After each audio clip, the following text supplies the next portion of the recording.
রাসূল কিয়ামত কখন হবে? আল্লাহ রাসূল উত্তর দিচ্ছেন না। তো সাহাবীরা মনে করছেন যে আল্লাহ রাসূল মনে হয় প্রশ্নটা শুনে ভালো লাগেনি, উত্তর দেয় না। আবার কোন কোন সাহেব বলছেন আল্লাহ রাসূল মনে শুনতে পায়নি, ওই জন্য উত্তর দেয় না। কিছুক্ষণ পর বিশ্বনবী বললেন, কে আমাকে প্রশ্ন করেছিলে কিয়ামত কখন হবে? বিশ্বনবী বলছেন, ইদা জুইয়াতিল আমানাতু ফান্তাজিরিস সা। যখন তোমরা দেখবে রে, যখন তোমরা দেখবে আমানত নষ্ট করা হবে, আমানত যখন আমানত নষ্ট হবে, তখন তোমরা জেনে নাও কিয়ামত সন্নিকটে। ফাকিলা কাইফা ইদাতুহা ইয়া রাসূলুল্লাহ, আল্লাহ রাসূল আমানত কিভাবে নষ্ট হবে, এটা কেমন করে আমানত নষ্ট হয়? বিষ্ণু বলছেন, ইদা উসিদাল আমরু ইলা গায়রি আহলিহি। বিষ্ণু বলছেন, যখন তোমরা দেখবে অযোগ্য লোককে বাদ দিয়ে, ভালো লোককে বাদ দিয়ে অযোগ্য লোককে যখন দায়িত্ব দেওয়া হবে, যখন অযোগ্য লোক যারা দায়িত্বের কোনো এক পাঁচ পয়সা কিছুই বোঝে না, ওই লোকটাকে যখন দায়িত্ব দিয়ে দেওয়া হবে, তখন তোমরা জেনে না ফান্তাজিরিস সা, ততদিন পর্যন্ত কিয়ামতের অপেক্ষা করো।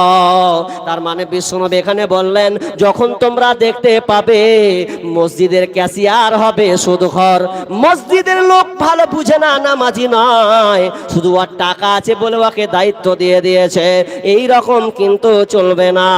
সুদে ঘুষে জীবন কাটে, করে দুর্নীতি, এমন লোক হয় যদি মসজিদের সভাপতি।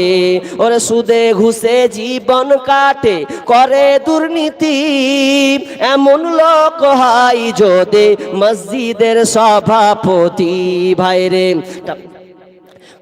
হক কথা বলতে গেলে, সত্য কথা বলতে গেলে ইমামের চাকরি নাই। ভাইরে, সৎ কথা বলতে গেলে ইমামের চাকরি নাই।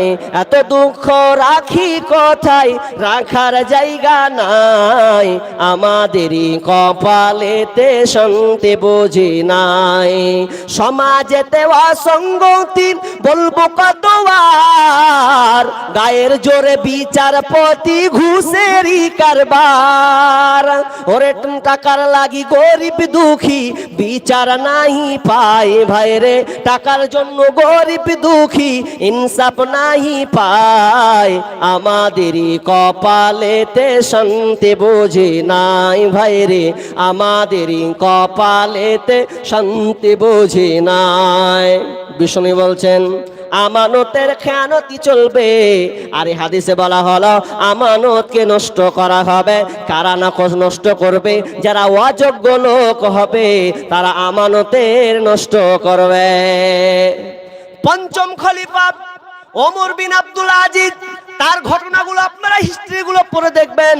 তিনি এত আল্লাহকে ভয় করনেওয়ালা একজন খলিফা ছিলেন, খলিফা ছিলেন। সে আমিরুল মুমিনিন ওমর বিন আব্দুল আজিজ। তিনি একদিন রাতের বেলায় হিসাব করছেন জনগণের টাকা, বাইতুল মালের টাকাকে। তিনি খাতা রাতের বেলায় চেরাগ জ্বলিয়ে তিনি হিসাব করছেন। আর হিসাব করতে করতে এমন সময় বাহির থেকে একজন আগতক এসে, একজন লোক এসে বলছেন, আসসালামু আলাইকুম ইয়া আমিরুল মুমিনিন। তিনি সালামের উত্তর দিলেন। উত্তর দেওয়ার পর লোকটাকে ভেতরে যেন ডেকে নিলেন। ডেকে নেওয়ার পর লোকটাকে যখন বসতে দিলেন, আর বসার সাথে সাথে ওই চেরাগটাকে নিভিয়ে দিলেন। নিভিয়ে দেওয়ার পর আর একটা চেরাগ তিনি জ্বলিয়ে দিলেন। লোকটি তখন বুঝতে পারল না, আমিরুল মুমিনিন, এটা আপনি আবার কেমন নিয়ম করলেন? প্রথম চেরাগ তো আপনি জ্বলিয়েছেন, এটা তো ভালোই ছিল। দ্বিতীয় চেরাগটা আপনি আবার কেন জ্বালালেন বুঝলাম না, একটু বুঝিয়ে বলবেন। আমিরুল মুমিনিন বলছেন, ভাই রে, যখন আমি প্রথম চেরাগটা যে জ্বলিয়েছিলাম ওটা জনগণের চেরাগ ছিল।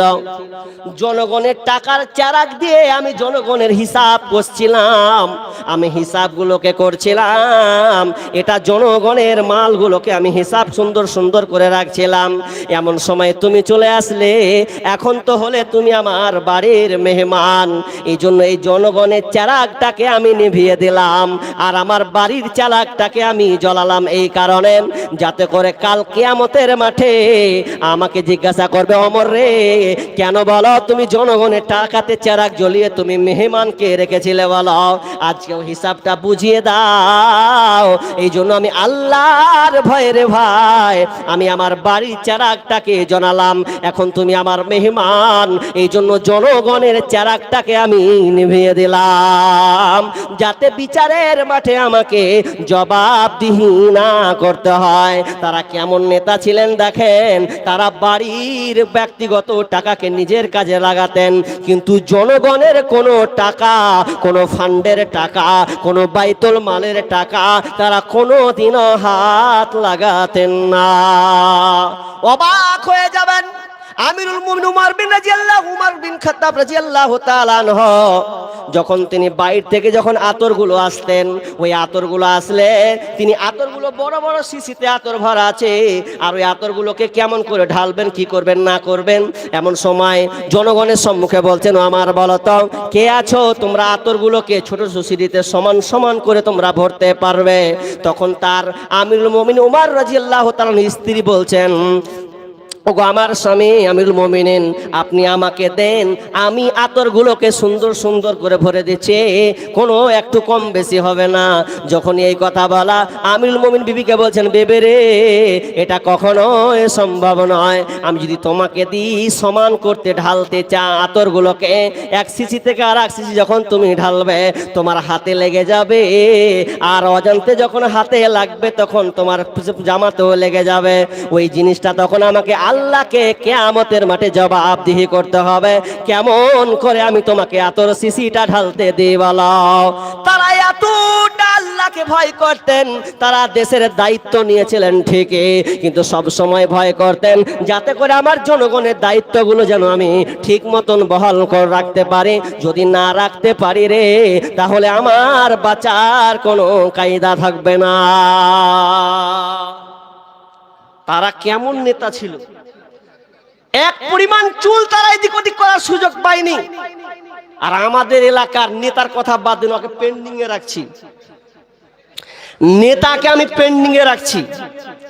আগে সর্দার মোড়ের অবস্থা দেখেন, মালদা ডিস্ট্রিক্টে এক জায়গায় প্রোগ্রাম গেছি, তো একটা লোক গল্প করছে, তো গল্প করতে করতে বলছে যে একটা মরলের কথা শুনবা, সর্দারের কি হয়েছে, ও সর্দারটা পারে না, অসুস্থ হয়ে আছে, মানে প্যারালাইসিস হয়ে গেছে, প্যারালাইসিস।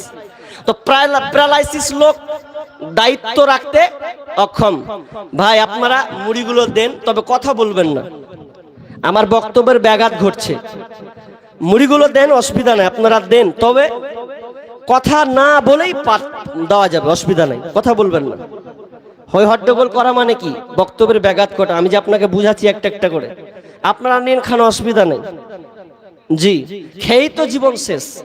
তো যাই হোক, কি বলতে চাচ্ছি, আপনাদের যেটা বলতে চাচ্ছি যে ওই মালদার লোকটা, তো কিছু লোক গিয়ে বলছে, চাচা আপনি তো আর দায়িত্ব দিতে পারবেন না, মরলি করতে পারবেন না, তো আপনি ছাড়েন, আমরা সর্দারটা ছেড়ে আমরা অন্য কাউকে একটা সর্দার বানাবো, কারণ আপনার দ্বারাতে আমরা কাজ পাচ্ছি না, আপনি অসুস্থ মানুষ, প্যারালাইসিস মানুষ, তা আমাদের দায়িত্বটা দেন। ও শুয়ে ওই বিছানাতে শুয়ে শুয়ে কি বলছেন জানেন, মুখখানটা ঠিক নেই, মুখখানটা একটু টেঁড়ে গেছে, তাও বলছে তোরা রাখ, আমি কি এখানে মরে গেছি নাকি, মানে ও এখানে মরেনি, তার লেগে ও দায়িত্ব ছাড়বে না, ও দায়িত্ব নিবে, দায়িত্ব ওইটাই চালাবে, তার মানে ওর ভেজাল আছে। কত সর্দারকে দেখলাম ওই মসজিদের টাকা নিয়ে ও আপনার বেটাকে পড়েছে, কত বড় গাদ্দার। খবরদার, সর্দারের দায়িত্ব নিবেন, ভালোভাবে করবেন, যদি না করেন তাহলে তিরমিজির একটা হাদিস আছে, কিয়ামতের ময়দানে আপনার এই 5 হাতে আপনার পেছনে একটা পতাকা টাঙিয়ে দিবেন। যারা দায়িত্ব নিয়েছেন ভালো করে শুনেন, দায়িত্ব যারা যদি আমানত ঠিক মতন না রাখতে পারেন তবে শুনেলেন আপনার ওই পেছনে একটা পতাকাকে টাঙিয়ে দিবে। আর দুনিয়ার পাবলিক তখন বিচারের মাঠে দেখবে যে ফুলান ইবনে ফুলান উমুকের বেটাকে দেখ, মসজিদের টাকা খেয়েছে,